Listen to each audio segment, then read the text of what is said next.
Alors Vincent Véron, donc délégué général de la FNCC. Je vais peut-être commencer par présenter rapidement la FNCC. Donc la FNCC est une association qui regroupe à ce jour 22 collectivités qui gèrent du tri compostage. Alors on utilise plutôt le terme tri compostage que celui de TMB tellement il a été galvaudé au niveau national par des gens d'ailleurs qui, dans la plupart des cas, n'y connaissent rien puisqu'ils n'ont jamais mis les pieds dans une installation. Donc, en gros, ils parlent souvent sur des sujets qu'ils ne maîtrisent pas. Euh, on regroupe à peu près 4 500 000 habitants et on traite plus d'1 million de tonnes à peu près sur nos installations. Donc, si on raisonne au niveau plus global, la filière tricompostage, aujourd'hui en France, c'est à peu près 15% des tonnages d'OMR traités. 45 installations en fonctionnement. Alors, toutes ne sont pas adhérentes de la FNCC, puisqu'il y a également donc Météor, dont Jean-Pierre était le représentant tout à l'heure, qui regroupe plus les collectivités qui font de la méthanisation en plus du compostage. Ce qu'on peut souligner aussi, c'est que c'est des données FNCC, 98% des composts produits sur nos installations sont de bonne qualité et respectent la norme NFU 44051. Et en ce sens, je voulais conforter un petit peu mon propos par rapport à la qualité des composts, puisque pour ceux qui ont suivi un petit peu le débat qu'il y a eu à l'Assemblée nationale lors de la loi AGEC, le député qui a présenté l'amendement a sorti un argumentaire comme quoi on avait des composts de très mauvaise qualité qui ne pouvaient même pas d'ailleurs retourner à l'usage agricole, ce qui est complètement faux. Et ça montre à quel point on a des gens en face qui raisonnent sur des positions qui sont un peu dogmatiques et pas forcément très, très argumentées au niveau scientifique. Ce qu'on peut souligner aussi, c'est que la plupart des composts produits sur nos installations produisent donc des composts qui sont sur des labels beaucoup plus restrictifs que la NFU 44051. Le label Terom, qui a été porté par Météor, la FNCC et la FNAD, qui fixe des seuils en gros 10% plus exigeants que la norme. Et même, on a des collectivités qui répondent à un label qui s'appelle Serafel, en Bretagne. C'est Saint-Malo agglomération et c'est Kerval, avec des exigences qui permettent d'envoyer ce compost en maraîchage, puisque le Serafel est l'organisme certificateur de Prince de Bretagne. Ce qu'on peut souligner aussi, c'est que tous les composts qu'on produit sur nos installations répondent à des besoins locaux. En général, les composts sont écoulés dans des rayons au maximum entre 30 et 40 km autour des installations. Il n'y a pas de difficulté majeure d'approvisionnement et même des partenariats locaux qui sont très forts. J'ai cité le Serafel, mais on pourrait citer des partenariats avec les chambres d'agriculture. C'est le cas, par exemple, pour de nombreux syndicats sur nos territoires, dans les Landes, en Vendée, dans la Drôme, etc. Ce qu'on peut souligner aussi, et là encore, c'est un cliché qu'on a entendu récemment, comme quoi le tri-compostage ou les TMB étaient des aspirateurs déchets, ce qui est complètement faux, et qu'on peut bien mettre en avant que la politique mise en place par de nombreux syndicats qui ont des installations de TMB sont très complémentaires d'autres opérations de tri à la source, comme le compostage individuel, le compostage collectif ou de collecte de biodéchets en porte-à-porte quand c'est pertinent. L'exemple de Trivali, c'est d'ailleurs un très bon exemple, donc le syndicat de Vendée, qui a mis en place plus de 100 000 composteurs sur son territoire. Très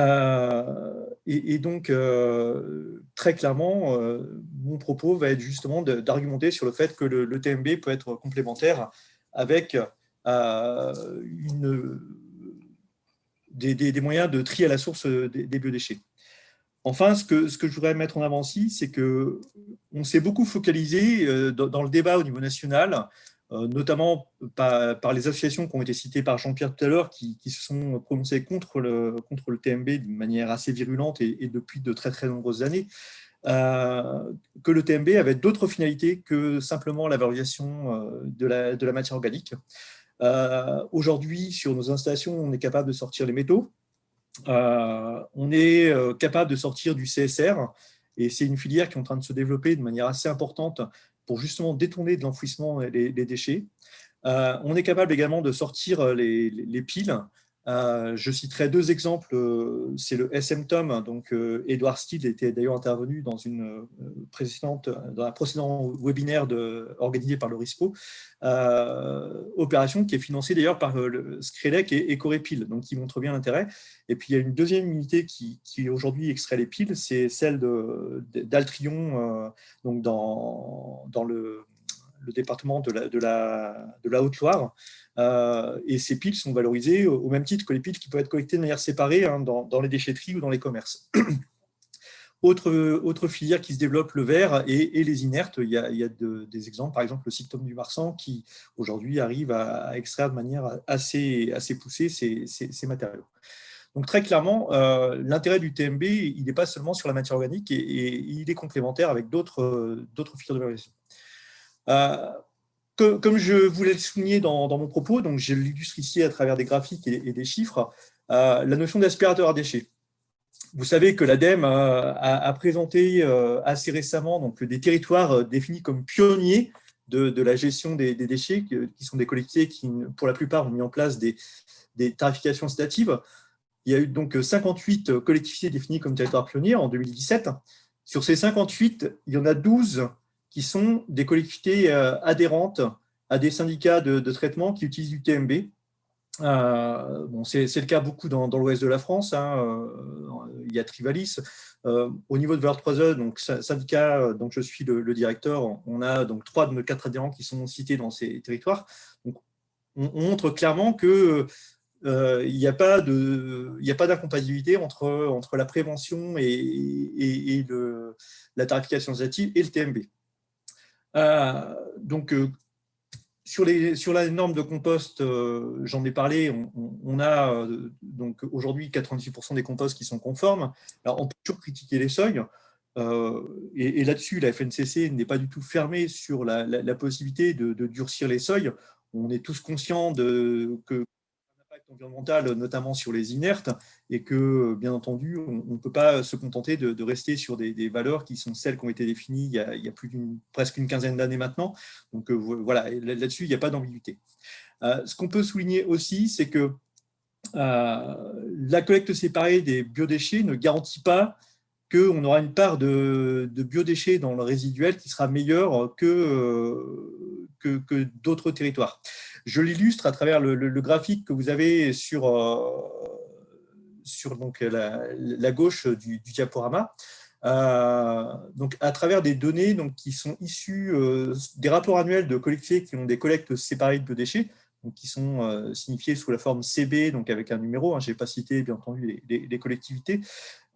Et à droite, vous avez des collectivités qui sont en tricompostage, donc adhérentes de la FNCC, et donc là où j'ai des données qui m'ont été remontées par ces collectivités. Donc on voit en orange la part de biodéchets dans le résiduel, et que globalement, les collectivités qui sont en tricompostage n'ont pas des valeurs qui sont supérieures à celles qui sont en collecte séparée de biodéchets. Alors, il y a quelques exemples qui sont un peu plus élevés. Ce sont des collectivités qui sont sur des territoires de la frange littorale, donc avec effectivement des ratios de matière organique qui sont un peu plus importants, mais qui s'expliquent par ces apports de population estivale qui sont relativement importants. C'est le cas pour le CIL, par exemple, pour Biltagarbi et pour Trivalis. Donc, par rapport aux orientations de la loi qui ont été présentées par les précédents intervenants, on a insisté sur le fait qu'on n'était pas opposé à une génération du tri à la source des biodéchets. Les témoignages qui ont été faits au niveau de la FNCC sur ces textes ne s'opposent pas donc, à cette génération du tri à la source. Mais ce qu'on ne comprend pas, c'est qu'on ait cette stigmatisation permanente du TMB depuis des années, alors que globalement, cette génération du tri à la source, elle s'inscrit dans la loi LTECV, elle s'inscrit dans la loi AGEC. Mais pourquoi elle se focalise sur les TMB? Est-ce qu'il est plus vertueux de mettre de la matière organique dans un trou ou plus vertueux de mettre de la matière organique dans un four? Je pense qu'il n'y a pas de différence notoire. Et d'ailleurs, on peut s'étonner dans la reprise des textes qu'on a pu voir donc sur l'enfouissement, où les seuils qui ont été définis ne sont pas du tout les mêmes, puisqu'on fixe un objectif de 65% qui englobe les biodéchets et également les déchets issus de REP pour l'enfouissement, à horizon donc 2025 et 60% à horizon 2030. Pourquoi on ne retrouve pas les mêmes critères que ceux qui ont été définis pour les TMB? C'est un peu étonnant. Alors pour l'incinération, rien du tout, c'est le néant. Donc Jean-Pierre a déjà parlé des taux de couverture de 95%. Très clairement, on ne sait pas d'où sort ce chiffre et on pense qu'il est inatteignable. Il n'y a aucune collectivité en France, voire dans le monde, qui n'atteint cet objectif. Je vais citer quelques exemples. Le SMIC-Val, donc, qui est souvent cité en référence, aujourd'hui, il faut savoir que le SMIC-Val est un territoire qui ne collecte que 25%, enfin, il n'y a que 25% des habitants du territoire qui collectent de manière séparée les biodéchets. Quand on prend d'autres données comme l'Orient ou le Pays de Vilaine, donc le Pays de Vilaine est en Bretagne, comme son nom l'indique, et un syndicat qui collecte les biodéchets en porte-à-porte avec un système de bac pucé. Et donc, dans l'étude de l'ADEME qui a été citée également par Jean-Pierre, on mesure qu'il y a à peu près simplement 50% des habitants qui utilisent le bac de manière régulière. Le ratio de 39 kg par habitant, donc, qui a également été présenté avec des caractérisations tous les 6 ans. On ne sait pas d'où sort ce chiffre. On n'est pas forcément contre cette donnée, mais on a du mal à comprendre pourquoi elle est sortie. Encore une fois, pourquoi elle ne concerne ni l'enfouissement ni l'incinération. Et encore une fois aussi, on ne comprend pas pourquoi on a ici un objectif national qui est fixé quand on sait que les typologies de territoire sont quand même assez variables. Enfin, entre la Lozère et la Seine-Saint-Denis, je pense que les ratios de kilogrammes par habitant ne sont certainement pas les mêmes. D'ailleurs, il y a une volonté de le reprendre pour donc, définir des kilogrammes par habitant par ordure ménagère résiduelle, mais pourquoi on ne l'a pas pris en compte pour les biodéchets? C'est un peu étonnant. Et puis les 50% dont a parlé Jean-Pierre également, on n'est pas contre cette mesure, mais on pense, comme l'expliquait Jean-Pierre, qu'elle est tout simplement inopérante. Donc fixer un objectif qui est inopérant dans un texte, quel est l'intérêt? Concernant donc, le décret MFSC, là également, donc, comme beaucoup de professionnels, c'est une inquiétude très très forte de la FNCC. Clairement, aujourd'hui, on nous fixe des nouveaux critères dont on ne mesure pas du tout l'impact. Ce sont les tests Sentinelle, le chrome hexavalent. Voilà. On a également des exigences sur les inertes qu'on ne mesure pas, puisqu'il n'y avait pas d'analyse de fait sur ces paramètres. Ce qui nous étonne aussi, c'est l'absence des études de l'ANSES au stade de la consultation des parties prenantes. Donc, en gros, il est probable qu'il va être nécessaire de revoir les critères et que le calendrier qui a été annoncé va être certainement modifié. Donc, ce qui a été évoqué aussi, c'est le risque qui est avéré d'écarter des millions de tonnes d'amendements organiques pour les remplacer par des engrais chimiques, et que ces amendements organiques qu'on ne pourra plus écouler vont représenter un coût qui est conséquent. Les chiffres ont été annoncés, hein, on parle de millions d'euros. Et puis, donc, ce qui nous surprend aussi, c'est l'assouplissement de certains seuils sur certains paramètres, comme l'arsenic par exemple, qui n'est pourtant pas réputé pour être un oligo-élément. Donc les pistes de travail évoquées par la FNCC par rapport à ces textes, on est d'accord aujourd'hui pour renforcer les seuils de la NFU 44051. Comme je l'expliquais, on a déjà des exigences qui sont plus fortes pour certains syndicats. On est d'accord aussi sur les durcissements de normes sur les inertes, notamment sur les plastiques. Alors sur le verre, c'est un peu plus discutable. Mais ce qu'on ne comprend pas, c'est pourquoi si demain on atteignait des seuils qui sont plus restrictifs, pourquoi le compost issu de TMB serait interdit. Notre position, c'est aussi de renforcer les partenariats avec le monde agricole. Comme je l'évoquais, on a déjà de nombreuses collectivités qui ont des partenariats très forts avec les chambres d'agriculture. On est, pourquoi pas aussi sur des analyses à la parcelle ou sur les cultures qui peuvent être renforcées. Il y a déjà des choses qui sont engagées au niveau des adhérents de la FNCC. Ce qu'on préconise aussi, c'est un accompagnement de la reconversion ou de la modernisation du parc de TMB en France. J'ai parlé de CSR, j'ai parlé d'inerts, j'ai parlé de verre, j'ai parlé de piles. Mais malheureusement, sur ces projets qui peuvent être développés, on a un acteur qui est complètement absent, qui est l'ADEME. La dernière étude de l'ADEME remonte à 2014. Et depuis, c'est le néant.